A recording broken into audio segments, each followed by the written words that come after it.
ఇటీవల విశాఖలో జరిగిన ఏపీ పెట్టుబడిదారుల సదస్సుల నిర్వహణ తీరుపై బీఆర్ఎస్ అధినేత కేసీఆర్ తనదైన శైలిలో సెటైర్లు వేశారు. తెలంగాణ ప్రస్తుత సీఎం రేవంత్ రెడ్డి తన గురువు చంద్రబాబును ఆదర్శంగా తీసుకుని కేవలం హైప్ క్రియేట్ చేస్తున్నారని విమర్శించారు. పెట్టుబడుల పేరుతో ప్రజలను మభ్యపెట్టడం చంద్రబాబుకు అలవాటని, ఇప్పుడు అదే బాటలో ప్రస్తుత ప్రభుత్వం నడుస్తోందని ఆయన మండిపడ్డారు. పెట్టుబడుల సదస్సులో ఎంఓయూలపై సంతకాలు చేసేందుకు మనుషులు దొరకక స్టార్ హోటళ్లలో పనిచేసే వంట మనుషులతో సంతకాలు చేయించారని తనకు తెలిసిందంటూ ఎద్దేవా చేశారు. బిజినెస్ మీట్ పెడతాం, ఎంఓయూలు చేసుకుంటాం, ఏ ప్రభుత్వం చేయాల్సిందే. అడ్డగోలు జమాబంది దానికి లెక్కలేని కథ అంటే ఏందన్నట్టు, ఒక హైప్ క్రియేట్ చేసుడు,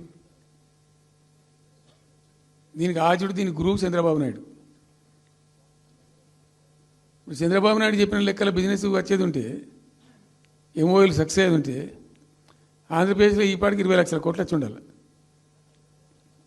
ఆయన ఫస్ట్ టైం అలా సీఎం ఉన్నప్పుడు ఆ ఊళ్ళో పెట్టే కదా, వైజాగ్లో, అమరావతిలో కదా, వైజాగ్లో పెట్టిండు. వైజాగ్లో ఎవరు వెళ్ళి ఎంఓయూలు చేసిన వాళ్ళంటే వంట మనుషులు అని చెప్పిండ్రు.